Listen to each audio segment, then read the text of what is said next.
Hi vlog, welcome to my guys. Shut down. இந்த வீடியோவில் என்ன பார்க்க போகிறோம்னா பேக்ரவுண்ட் எப்படி ரிமூவ் பண்ணுறதுன்னு பார்க்க போகிறோம். வீடியோட பேக்ரவுண்ட் எப்படி ஈஸியாக ரிமூவ் பண்ணுறது அப்படின்னு பார்க்குறேன். இது எதுக்கு நான் போடுறேன்னா நான் நெக்ஸ்ட்டு வந்து ஏஎம் ட்யூட்டோரியல் போடுறதுக்கு இது கொஞ்சம் யூஸ்ஃபுல்லாக இருக்கும். பாதி பேருக்கு தெரியாமல் இருக்கலாம், சிலவங்களுக்கு தெரிஞ்சும் இருக்கலாம். தெரியாதவங்க மட்டும் பாருங்கள், தெரிஞ்சவங்க தள்ளிட்டு போயிடுங்க. இப்போ மேலே வர மாதிரி எப்படி நம்ம வந்து பேக்ரவுண்ட் ரிமூவ் பண்ணுறது அப்படின்னு பார்ப்போம். ஃபஸ்ட்டு நம்ம வந்து பிளர் ஆப்பை ஓப்பன் பண்ணிக்கணும். இது வந்து இப்போ தான் நான் டவுன்லோட் பண்ணேன், மேலே நிறைய கேள்வி கேட்குது.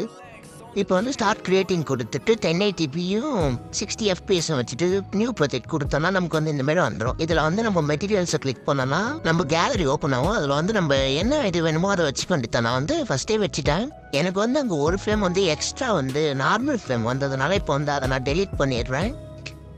இப்போ டெலீட் பண்ணிவிட்டு நம்ம வந்து அந்த மீடியாவை கிளிக் பண்ணோம்னா கீழே வந்து கட் அவுட்னு ஒரு இருக்கும். அதை வந்து கிளிக் பண்ணிவிட்டு மெயின்னு ஒரு ஆப்ஷன் இருக்கும். அதை கொடுத்தோன்னா கொஞ்சம் நேரம் லோட் ஆகும். அதுக்கப்புறம் அதுவே கொஞ்சம் மீடியமாக கட் பண்ணி தரும். அதை வந்து நம்ம பேக்வேர்டு கொடுத்தோன்னா அப்படியே கொஞ்சம் ஃப்ரண்ட்டில் அப்படியே போவோம். அது போயிட்டே இருக்கும்போது வந்து நிறைய மிஸ்டேக்ஸ் வரும்.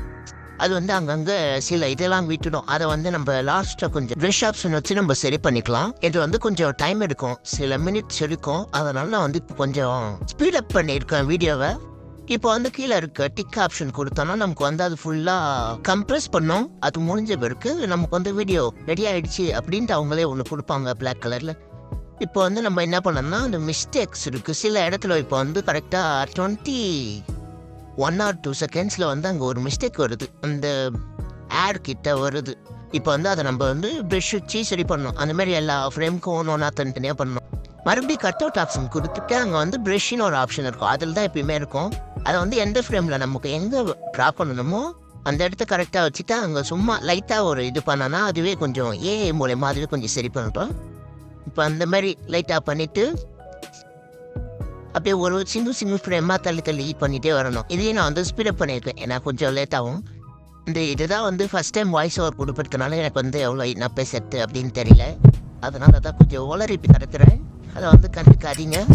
இப்போ வந்து எல்லாத்துக்கும் அப்படியே ப்ரஷ் பண்ணிகிட்டே வந்த மாதிரி ஃபுல்லாக பண்ணி முடிச்சுட்டு இது வந்து சில கிளிப்ஸு கஷ்டமான கிளிப்ஸுக்கு வந்து கொஞ்சம் சில இடத்துல வந்து பார்ட்ஸ் வராமல் இருக்கலாம். அந்த இடத்துல வந்து நம்ம ப்ரஷ் பண்ணி தான் ஆகணும். இப்போ வந்து முடிஞ்சது நம்ம வந்து டிக்கு கொடுத்துட்டோம்னா அது வந்து எல்லா ஃப்ரேமையும் வந்து சிங்கிள் வீடியோவை கம்ப்ரெஸ் பண்ணிடும். பண்ணி முடிச்சிட்ட பிறகு நம்ம வந்து செக் பண்ணிக்கணும் அது வந்து கரெக்டாக இருக்கா அப்படின்னு செக் பண்ணிவிட்டு பேக் கொடுத்துட்டு ஷேப் கிளிக் பண்ணோன்னா நமக்கு நிறைய ஷேப் இருக்கும். அதில் வந்து ஸ்கொயர் கொடுத்துட்டு கலர் சேஞ்ச் பண்ணிடணும். க்ரீன் கலருக்கு சேஞ்ச் பண்ணிவிட்டு நல்லா ஜூம் பண்ணிக்கணும்.